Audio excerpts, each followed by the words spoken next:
кој говор го најавувам сега по белата.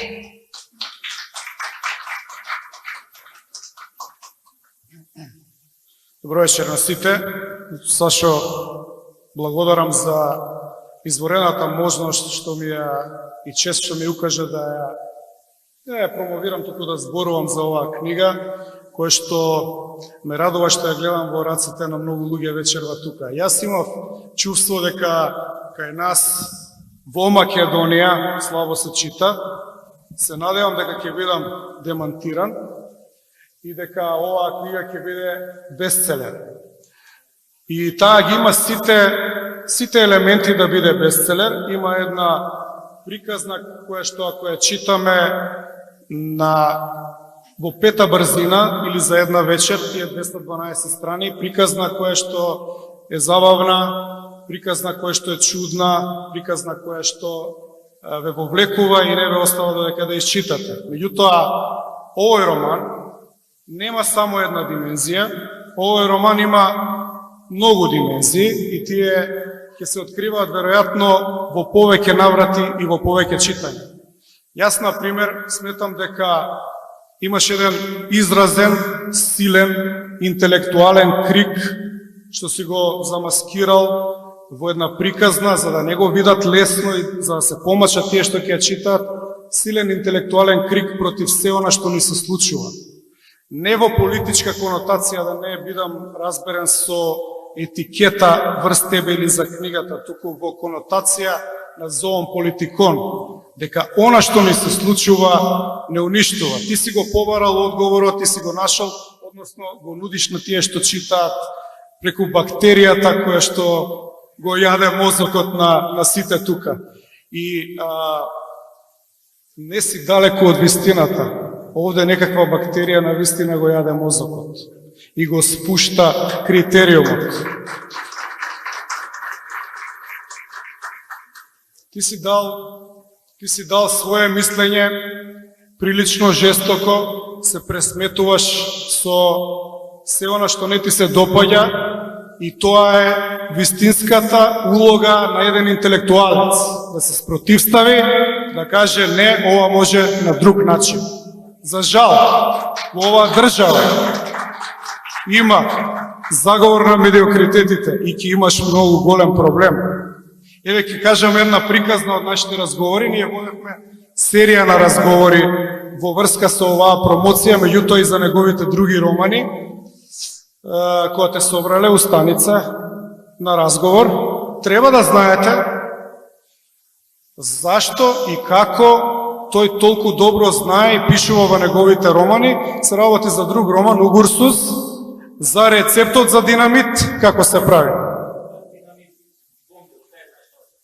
И ти си им кажал, па знам, на интернет пишува. Но, таа карактеристика ти останува во сите романи. Се гледа дека иако имаш прекрасна нарација, ти не импровизираш, ги проверуваш работи. Зборувавме и за Пеперутка, како така пластично го објаснуваш моментот кога се другираат со хероин на игла. Тоа не ми беше јасно и те прашав. Ми рече дека си прашал вистински зависник и ти објаснил како тоа на вистина се прави. Значи, може да е фантазија, меѓутоа може и да е реалност. Јас се плашам дека колку да делува фантастично ова, има многу повеќе реалност отколку што сме склони да видиме на прво читање. Затоа се навраќав и разговарав скоро за сите глави и од оваа книга, односно овој роман со авторот, уште додека беше во фаза, да. Ќе бидеш жив, за жал се сомневам дека ќе биде ова екранизирано, се сомневам дека ќе биде драма, овдека конјунктурата не може да се критикува сама себе. Се знае дека уметноста во Македонија е контролирана од корумпираните политички елити, при тој исклучок не правам од ни една политичка елита. Секоја политичка елита сака да има послушни уметници, ова не е послушно, ова е спротивставување и се надам дека времето ќе ме покаже дека сум погрешил. Меѓутоа ќе те притискаат, ќе те тргаат на страна и ти имаш само еден можен пат. А тој пат ќе ти го даде оваа публика како одговор. Таа ќе стои позади тебе, ќе бидеш најчитан и ќе се зборува, иако не е екранизирано, ќе се зборува повеќе од екранизирани дела кои што не вредат ништо.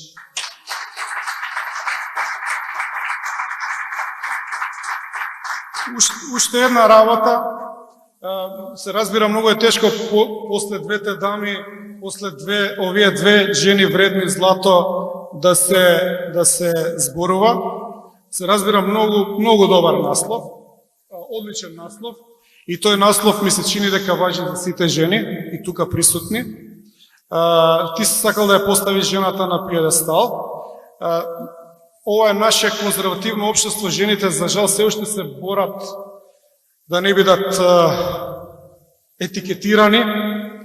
Нема да ги употребам зборовите од книгата, но мислам дека жените драматично, брзо успеваат, а ти со овој наслов, со овој твој потфат, само помагаш во тоа да се создаде едно општество еднакво и вредно за сите. И да, ја мислам дека жените треба да се хвалоспеваат и обожуваат на овој начин. Жените. И последно, јас открив една врска со друг роман, твој. Сакам да ги заинтересирам присутните дека треба да ги прочитаат и другите романи. Не знам дали е случајно или намерно, тоа ти ќе кажеш, меѓутоа твоите романи се поврзани. Кира се родила дента кога е извршен атентатот на Киро Глигоров, кој што во Угурсус на нас не го опиша дека се случил случајно, поради тоа што Угурсус се изнервирал, што тој што поминал со Ами-О, со спачекот со Ами-8, поклюкнал на нога и овој отишол му ставил експлозив и дигнал све во воздух. Да, колку е ова нереално, толку е и реално. Поврзаните се, за мене се предизвик за читање и да ми ги дадеш и другите што не сум ги прочитал затоа што никаде ги нема. И да објави ги уште еднаш. Еве, до издавачот препорака дека треба и другите романи да се објават и да се читаат. Благодарам.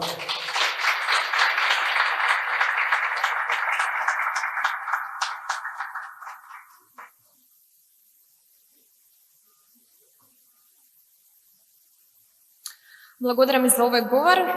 Јас нема да реплицирам ништо заради тоа што мислам дека